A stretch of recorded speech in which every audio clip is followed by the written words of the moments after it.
Jean-Loup Dabadi, le scénariste des années 60-80.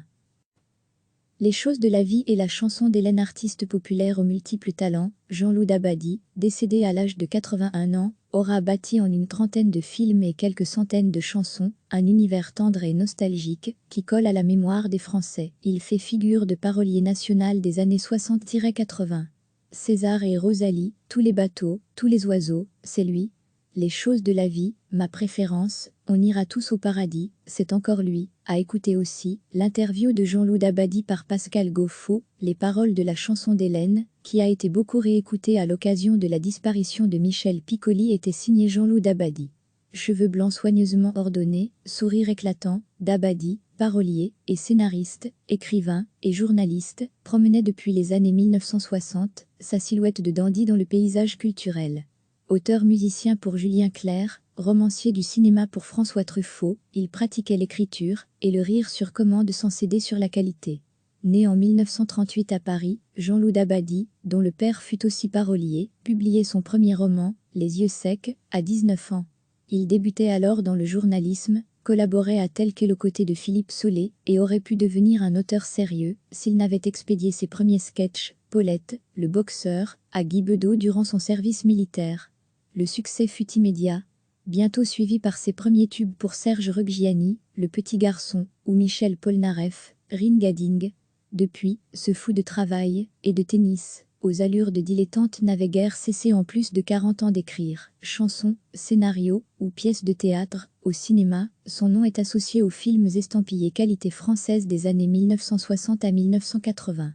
Et c'est avec Claude Sautet qu'il connaît au début des années 1970 sa période la plus faste pour un triplé magique. Les choses de la vie, César et Rosalie et Vincent, François, Paul et les autres. Il devait fournir alors en tube plusieurs générations de chanteurs.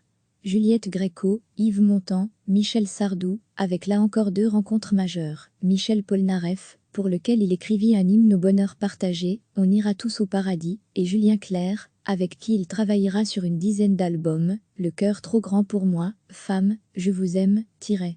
La France de Dabadi est celle des copains dans les films d'Yves Robert, Un éléphant ça trompe énormément, Nous irons tous au paradis, qui triomphe dans les années 1970. Celle aussi de la tendresse bourrue et de la famille malmenée dans La gifle, 1974, avec Isabelle Adjani et Lino Ventura. Une France moyenne, avec la crise économique, le chômage, les ruptures en toile de fond, un monde de chefs d'entreprise à la dérive, de cadres licenciés, de jeunes qui débutent et de couples éclatés. Une France de l'amitié, essentiellement masculine, et la crise de la quarantaine ont longtemps été le point commun des personnages des films de Sautet et d'Yves Robert. Un univers tendre et joyeux, semé de gags, dans la lignée des grands scénaristes du cinéma français.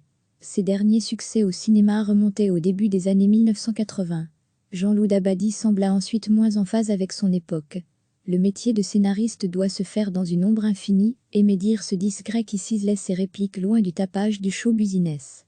Élu en 2008 et reçu l'année suivante à l'Académie française, ce passionné de tennis avait fréquenté l'Académie des sports bien avant le Quai Conti. S'il a profondément marqué la culture populaire des années 1970 à 1990, son inspiration s'est ensuite essoufflée. Il venait cependant de terminer l'adaptation pour le cinéma d'un roman de Georges Simenon, Les Volets Verts, dont le premier rôle devait être tenu par Gérard Depardieu.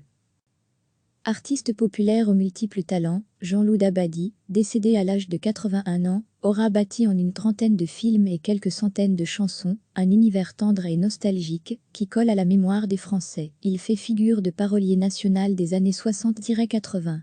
César et Rosalie, tous les bateaux, tous les oiseaux, c'est lui.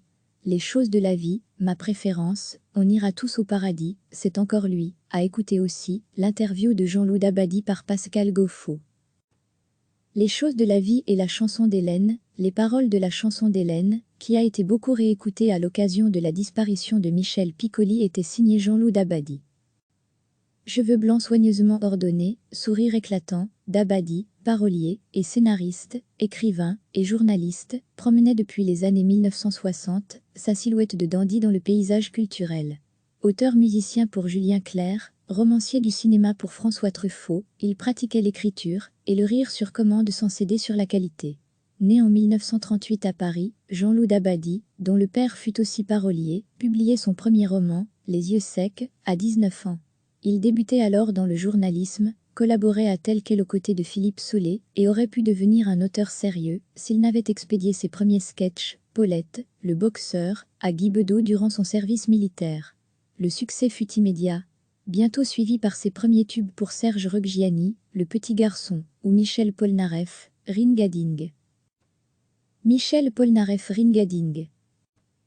Les films français des années 1960 à 1980 depuis, Ce fou de travail, et de tennis, aux allures de dilettante n'avaient guère cessé en plus de 40 ans d'écrire, chansons, scénarios, ou pièces de théâtre, au cinéma, son nom est associé aux films estampillés qualité française des années 1960 à 1980. Et c'est avec Claude Sautet qu'il connaît au début des années 1970, sa période la plus faste pour un triplé magique, Les choses de la vie, César et Rosalie et Vincent, François, Paul, et les autres. Il devait fournir alors en tube plusieurs générations de chanteurs. Juliette Gréco, Yves Montand, Michel Sardou, avec là encore 2 rencontres majeures, Michel Polnareff, pour lequel il écrivit un hymne au bonheur partagé, On ira tous au paradis, et Julien Clerc, avec qui il travaillera sur une dizaine d'albums, Le cœur trop grand pour moi, Femme, Je vous aime, Tiret.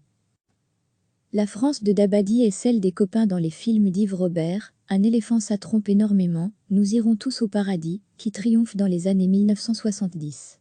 Celle aussi de la tendresse bourrue, et de la famille malmenée dans la gifle, 1974, avec Isabelle Adjani et Lino Ventura. Une France moyenne, avec la crise économique, le chômage, les ruptures en toile de fond.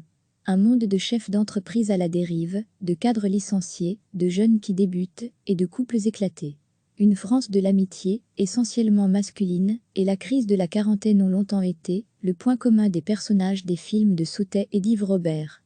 Un univers tendre et joyeux, semé de gags, dans la lignée des grands scénaristes du cinéma français. Ses derniers succès au cinéma remontaient au début des années 1980. Jean-Loup Dabadi sembla ensuite moins en phase avec son époque. Le métier de scénariste doit se faire dans une ombre infinie, et médire ce discret qui ciselait ses répliques loin du tapage du show business. Élu en 2008 et reçu l'année suivante à l'Académie française, ce passionné de tennis avait fréquenté l'Académie des sports bien avant le Quai Conti. S'il a profondément marqué la culture populaire des années 1970 à 1990, son inspiration s'est ensuite essoufflée. Il venait cependant de terminer l'adaptation pour le cinéma d'un roman de Georges Simenon, Les Volets Verts, dont le premier rôle devait être tenu par Gérard Depardieu. Cliquez sur s'abonner pour recevoir les dernières nouvelles.